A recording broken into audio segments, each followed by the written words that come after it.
And I would say that half the people in this room probably have children, and the other half probably want to have children. And everybody wants to earn a lot of money so that they can leave something for their children.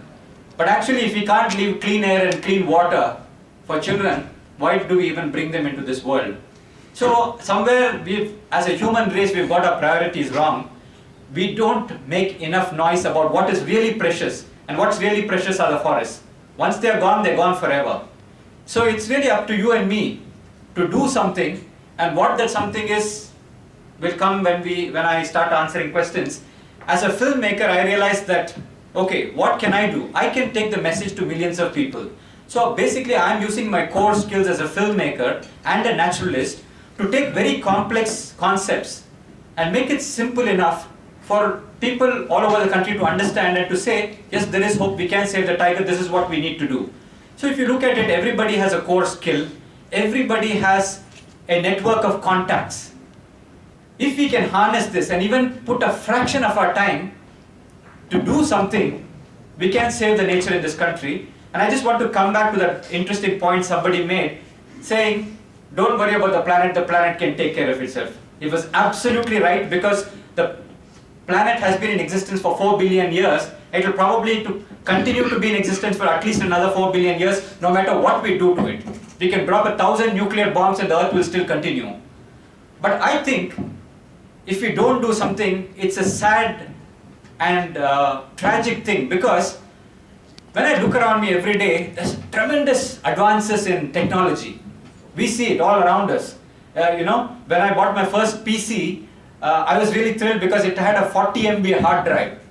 40 MB, it's ridiculous. Now, you can go to the corner shop and buy a 1000 GB hard drive without even batting an eyelid. So technology is changing, and I truly believe that if we are sensible today and hold on to our forests, within a few years, maybe 20 years, maybe 25 years down the line, we will have such green technologies and wonderful sources of clean energy that we need not any longer destroy the planet. So there is actually every chance that if we are careful today, we will have a brighter future. More forests will be there where forests don't even exist today. If you take America, for instance, where it was all destroyed once upon a time, now people are moving to the cities for their livelihood. So all those areas are slowly turning into wilderness habitats again. And people like Ted Turner are buying up huge areas of vacant land with their money, and it's all slowly turning back into forests. So I believe that this could happen in India too, because more and more people are moving to urban centers, and we will find a time when there are more tigers in India and more wildlife than there is today, provided we take care today. So it's really up to us. If we want tigers to roam in our forests, if we want forests to be there, then we've got to do something. And I'll now throw this open to the floor for any questions you might have.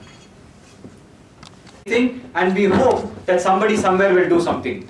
Okay? That's what we all think. When we see something on television or when we hear about a problem, what do? Most of us don't do anything. Most of us say, well, if it's tigers, I hope Valmik Thapar is doing something about it. If it's some dams and somebody is being displaced, we say, I hope Medha Patkar will do something about it.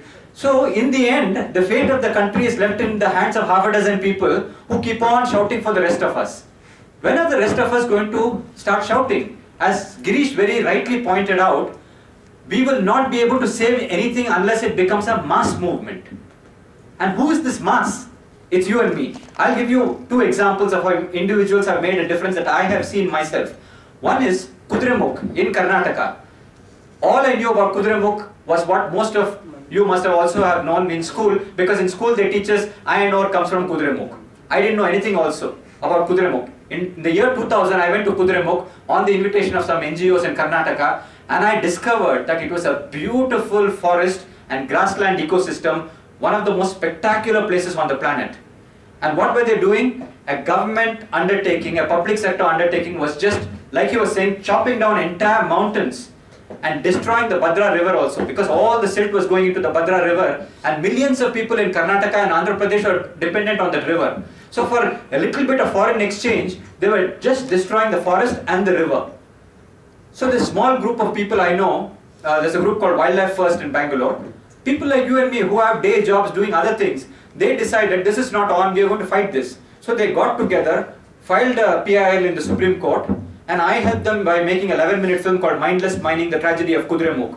So with this film, they started lobbying very hard, and they showed it to the farmers, they showed it to the politicians, and actually, believe it or not, S.M. Krishna, when he was shown the film and told the damage that was happening, he did a complete U-turn, and he asked the Advocate General of Karnataka to file an affidavit in the Supreme Court case saying, till now we wanted the mining, now we have seen the damage that is happening, now we don't want the mining.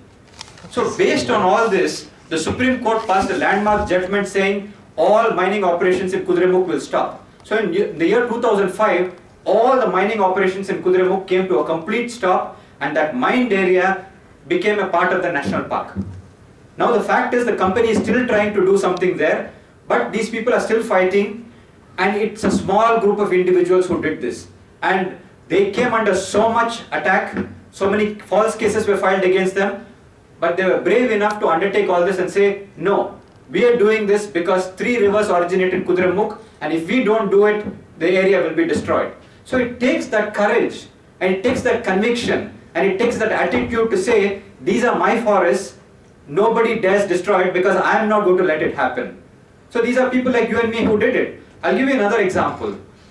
Many years ago, maybe 20 years ago, there was a young boy who used to come to Mr. Chinnappa, whose picture you saw in the film, and said, Chinnappa, I want to see wildlife, will you take me into the forest? So Mr. Chinnappa, who was a very strict officer against poachers and so on, was very encouraging to young people who were really interested in wildlife. So he used to take him, show him the forest, show him the animals, talk about conservation. Now that boy grew up and he went away, very far away, and he eventually became a software engineer with Microsoft, rose up in the ranks, became quite wealthy, you know. And one day he wrote to Chinnappa and said, Chinnappa, you know, you taught me so much about the forest and conservation, what can I do for conservation? So Chinnappa said, look, in Kudremukh, there's a small village called Bhagavati where there are 15 families living with 500 cattle, and they've been living there for a long time, and every summer they set fire to the forest so that the cattle can have some green grass. They're just destroying that area. We went and talked to them, and they said, look, we have nowhere else to go, you give us money to go elsewhere, we don't want to live here because we don't have any facilities. So this young man put $50,000 of his own money, went to his boss in Microsoft and said, boss, I am putting $50,000 of my own money, can you give me something? So Microsoft gave him another $50,000. So this $100,000 was sent to India. With $100,000, land was bought away from the forest for these 15 families. They moved there, and today if you go to that Bhagavati area, you will see not cattle or fires, you will see gaur and sambar grazing there. So believe me, we can make a difference. It's really making a difference in our attitude and say, I want to do something. Once you think that, the path will open up. If you say, I am helpless, I can't do anything, then nothing will happen. So this is really my plea here. Do not be spectators. Do not be bystanders, because if we don't save our country and our forests, nobody will come and do it. There are certainly no green men in Mars who will come and do it. So if we care, we've got to show that we care by doing something. It might be as simple as, if you can't do anything else, find a good NGO who's doing something and support them with some funds. If you can, volunteer your time and skills. If you have some skill in something, for instance, if there's an event manager and that event manager comes and says to me, what can I do for conservation? I'm just an event manager. I would say, okay, you're an event manager, you organize 100 events for me across India, I'll go and show this film. You know, if somebody's a lawyer, instead of saying to somebody like me, oh, I want to do something for conservation, I'll come and carry your tripod when you go for the next conservation film, I would say to that person, look, don't waste your time carrying my tripod. You're a lawyer, help NGOs by giving them good legal advice and give it free. So if you look at it, all of us have a skill that we can use, and all of us have social contacts. You know, in this room there may be people, somebody who knows the chief minister, somebody who knows the forest minister's nephew, or somebody who knows the CEO of a big company which is encroaching into a forest. We can all make a difference in some way or the other. Any other questions? Yeah.